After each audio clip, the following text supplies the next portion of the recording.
Fala investidor, fala investidora, como é que vocês estão? Espero que estejam todos muito bem. Quem fala é o André, criador do canal e investidor qualificado, e hoje eu vou trabalhar com vocês os resultados da 3R.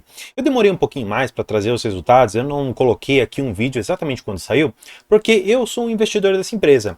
E antes de trazer um conteúdo aqui para vocês, eu queria ouvir o call de resultados de 2023. E claro, muitas perguntas foram feitas a respeito do que a empresa vislumbra para 2024, um pouco inclusive da possível fusão ali com a própria PetroRecôncavo, e muito disso foi falado. E para eu congregar todas essas informações, eu peguei então o próprio release de resultados, o fluxo de caixa e todas as respostas que eles trouxeram lá para que a gente consiga trabalhar aqui os principais pontos nesse vídeo. Então, se você quer saber tudo isso e muito mais, fico meio para as vezes. Então, vamos para o vídeo.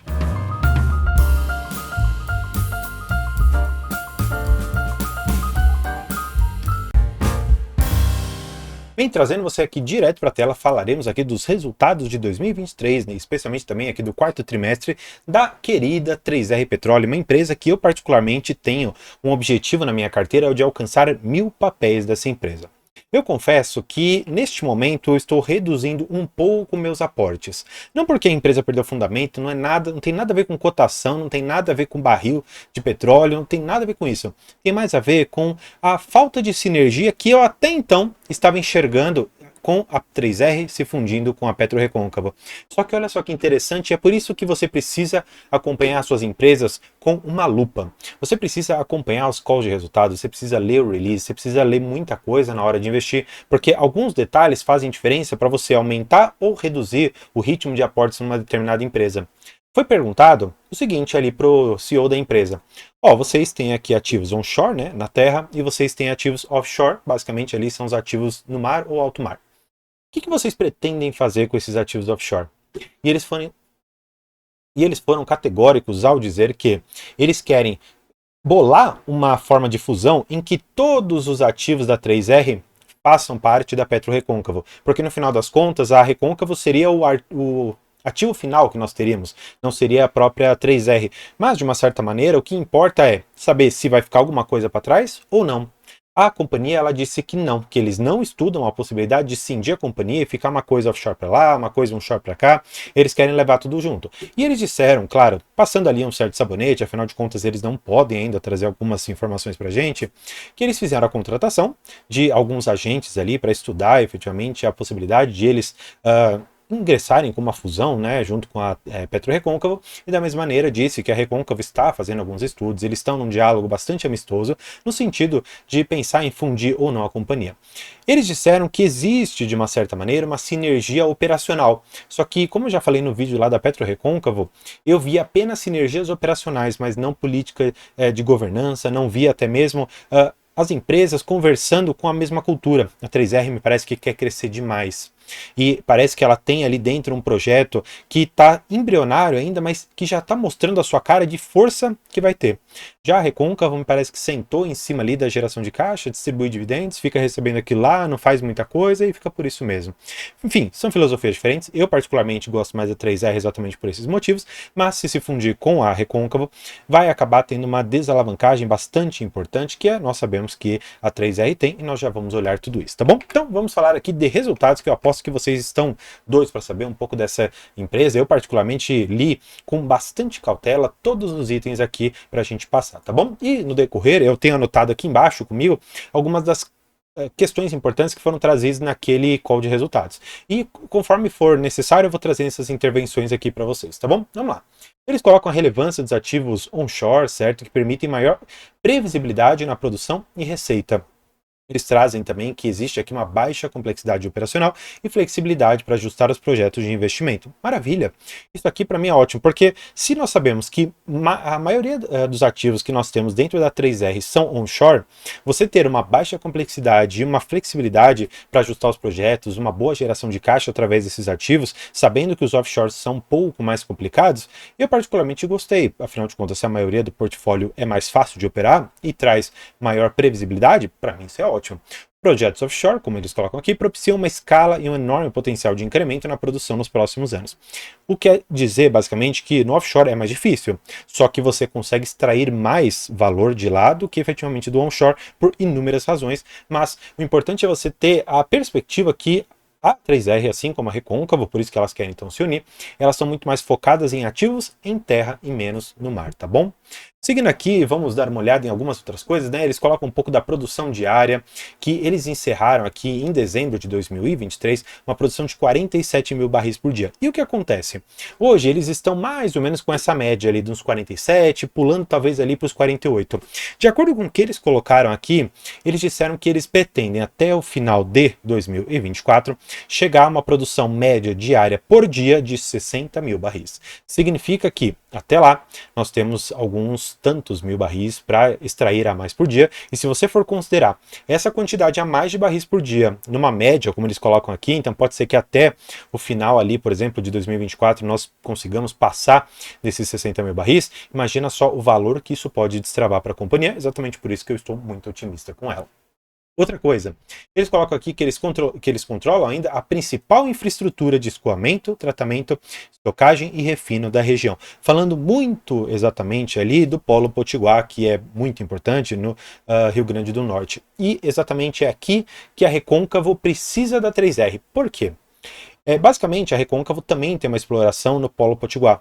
Só que ele utiliza muito da questão do refino, estocagem, exatamente aqui da 3R. E isso acaba gerando, entre empresas, uma troca aqui de lucro. Na verdade, a Recôncavo paga mais ali para a 3R. E para evitar esse custo e ter o que a gente chama ali de D&A, que seria uma fusão para melhorar custos e despesas, de fato, isso poderia acontecer, mas, como eu te falei, a cultura das empresas são diferentes e eu particularmente gosto mais da 3R nesse sentido, tá bom? O que eu achei interessante também, né? O que você precisa saber, né? O que é um crescimento orgânico? Crescimento orgânico basicamente é o que parte de dentro da empresa. Basicamente são as melhorias que eles fazem, trocar um equipamento que já estava antigo por um mais novo, mais tecnológico e que tem uma capacidade melhor. O crescimento inorgânico, estamos falando aqui de aquisições. Então, por exemplo, o Polo Potiguar, que foi um crescimento inorgânico porque ele adquiriu esse poço, eles não estão colocando aqui dentro. Então, olha só que interessante. Os crescimentos que são advindos da própria operação da empresa fizeram que os ativos tivessem 43% aproximadamente operando desde o início. Um crescimento de 43% dos ativos que estão operando. Para mim, isso é maravilhoso. Uma empresa que cresce operacionalmente 43% com as suas próprias atividades, é de fato tirar o chapéu, porque mostra que a empresa está comprometida a trazer bons resultados e melhorar os postos que eram até então da Petrobras, que estavam produzindo praticamente nada. Eles deixavam lá de canto porque o que importava e ainda importa para a Petrobras são efetivamente os ativos no pré-sal, tá bom? Vamos lá. Destaques para Macau, onde entregamos um aumento de produção de óleo de quase 80% durante o ano. Gente, você pensar que o ativo ele tem a capacidade praticamente de dobrar a sua produção num ano, muito interessante aqui o que eles estão fazendo, né? Além disso, a gente dá uma olhada aqui, por exemplo, no projeto Papa-Terra, que ele merece um destaque. Por quê? Porque mesmo após assumir o ativo com diversas restrições, eles falaram bastante isso no call de resultados, que eles pegaram e eles colocam aqui do antigo operador ao longo de 2022, eles falaram o seguinte: poxa, a Papa-Terra tá difícil de operar. O antigo operador deixou tudo muito ruim. Mas nós estamos empenhados. Nós temos esforços aqui que não mediremos para conseguir efetivamente trazer um resultado positivo. E olha só, eles colocam: a 3R não mediu esforços para recuperar a integridade mínima dos sistemas principais. Maravilha? E apresentou consistente evolução em 2023, alcançando mais de 90% de eficiência operacional e cerca de 63% no aumento de produção, comparando o quarto trimestre de 2023 com o primeiro. Ou seja, no decorrer do ano de 2023, eles estavam com uma produção ruim aqui e chegaram no final do ano com uma produção muito melhor e que eles têm projetos para melhorar isso em 2024. Muitos projetos, e eles até colocaram isso de forma bastante clara, eles vão maturar agora, vão ter um ramp-up agora em março, abril de 2024. E tem também a previsão de que o FPSO, basicamente, que seria um navio que permite que você depois jogue para um outro navio todo aquele petróleo lá que você conseguiu extrair, tenha uma melhora nesse FPSO a partir do segundo semestre de 2024. Então nós vamos ter que aguardar, e eles têm uma estimativa, isso lá do relatório anterior, que é aproximadamente ali a partir de setembro de 2024 que nós teremos essa questão do FPSO mais ou menos ali resolvida, tá bom? Seguindo aqui, eu até deixei grifado diferente para a gente dividir um pouco isso daqui. Por quê? Eles fizeram aqui algumas emissões de bonds, basicamente seriam títulos lá no mercado americano, no valor de 500 milhões de reais, mais ou menos 2,5 bi. E eles fizeram duas emissões de debêntures locais, ou seja, aqui no Brasil, em novembro de 23 e fevereiro de 24. Por quê? Porque esses instrumentos eles vão otimizar a estrutura de capital, proporcionar maior flexibilidade de covenants. Putz, covenants eu não sei o que, André. Simples. Basicamente, quando você tem um contrato, você tem uma cláusula. E essa cláusula fala o seguinte, olha, se você tiver uma alavancagem superior a 4 vezes, eu vou pedir ou uma garantia a mais, ou eu vou vencer antecipadamente esse contrato porque você não cumpriu essa cláusula. E o que acontece? Para a empresa ficar dentro do que essa cláusula prevê, eles fizeram essa emissão, trouxeram dinheiro para dentro, reduziu proporcionalmente ali a sua alavancagem e estão cumprindo a cláusula contratual. Basicamente isso é o que é um covenant, tá bom? Seguindo aqui, pessoal, eles falam um pouco a respeito do aumento do prazo médio das obrigações, ou seja, eles alongaram a dívida, isso é ótimo porque você não esgana a empresa. Não quer dizer que ela não vai pagar. Na verdade, quando você aumenta o prazo médio adquirindo outras obrigações, você de uma certa maneira acaba pagando mais juros. Só que se você é esganado no momento que você não consegue ter fluxo de caixa suficiente para você colocar no seu capex, para você colocar nas suas operações do dia a dia, de fato isso estrangula a empresa e é péssimo. E você aumentar o prazo médio, tendo uma equalização melhor do cronograma de pagamento de dívidas, isso é muito bom, tá bom? Além disso, o custo mais eficiente que eles trazem aqui aderente ao perfil de risco da companhia. Maravilha! E o que eles colocam ainda que é mais importante? Mais importante que eles reforçam a posição de caixa para suportar nosso plano de capex, mesmo considerando o cenário de Brent mais conservador. Gente, isso aqui é muito importante. Por quê? O que eles estão dizendo de uma forma sutil aqui, mas que vale a pena aquele investidor mais atencioso pensar nesse parágrafo aqui. Por quê? Eles têm um plano, CAPEX basicamente é um investimento. Eles têm um plano de investimento que é suportado pelo caixa que a empresa está gerando. Isso é maravilhoso, porque ela investe, ela paga a dívida e ainda cresce. Maravilha? Só que eles colocam ainda o seguinte, quase dando um tapa na cara aqui do investidor, quase dando um tapa na cara de quem não tem essa empresa dentro do seu portfólio. E eles falam que mesmo considerando o cenário do Brent mais conservador.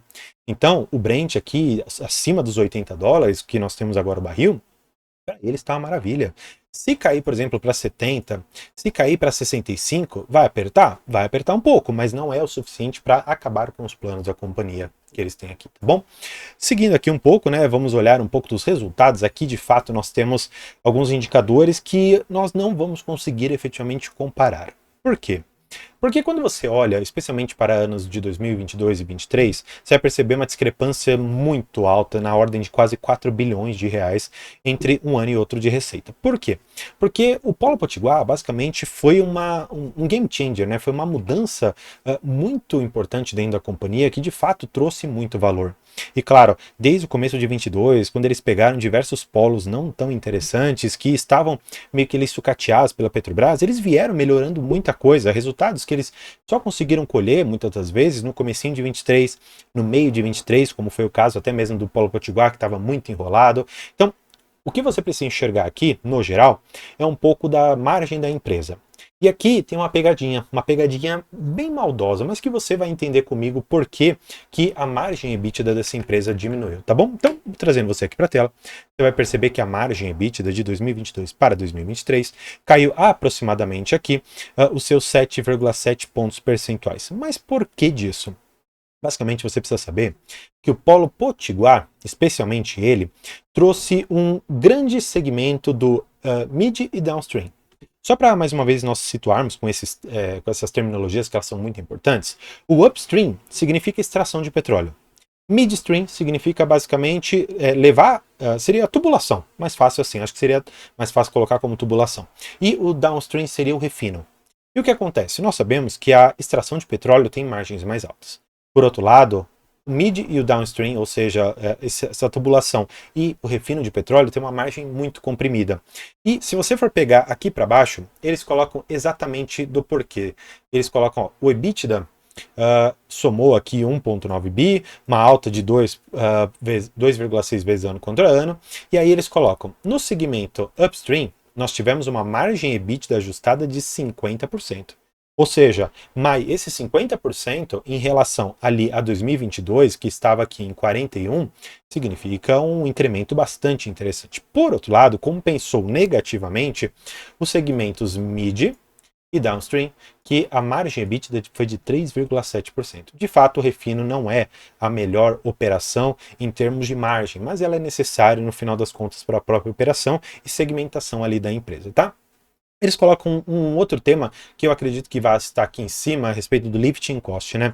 Lifting cost para mim é um dos itens de maior importância quando nós falamos em empresas relacionadas a petróleo.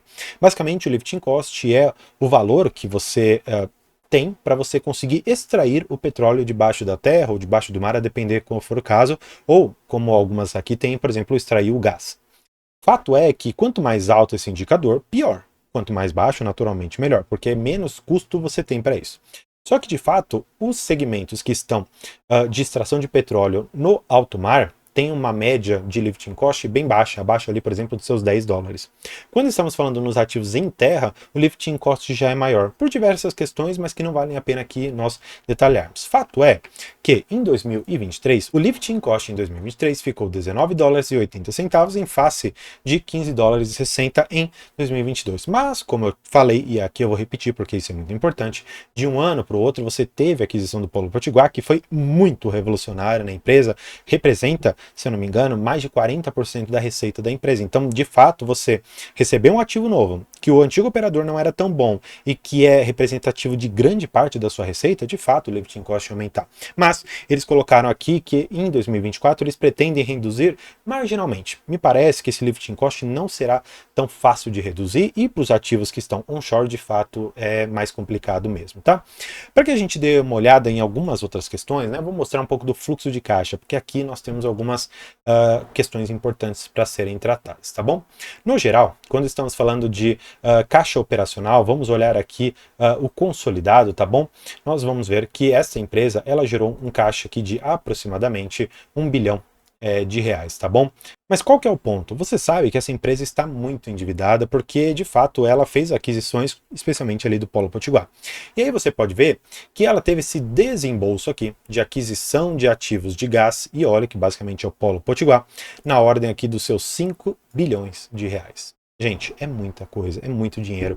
Tanto é que eles precisaram pegar das aplicações financeiras mais de 2 bilhões para meio que dar uma segurada aqui, ou seja, é dinheiro que saiu do caixa porque eles pagaram esses 2 e também despenderam outros 5 em forma aqui de alavancagem, em forma de dívida. E aqui você teve basicamente um investimento na ordem de 8 bilhões, sendo que 5 relativos à aquisição e outros 2 para pagar um pouco dessa aquisição também, tá bom? Olhando aqui, portanto, você vê que a empresa até mesmo já disse que ela tem emissão de debêntures, né, na ordem aqui de 6 bilhões de reais, e empréstimos captados também na ordem de 2 bilhões de reais. De uma certa maneira, a empresa ela tem um caixa hoje que é confortável.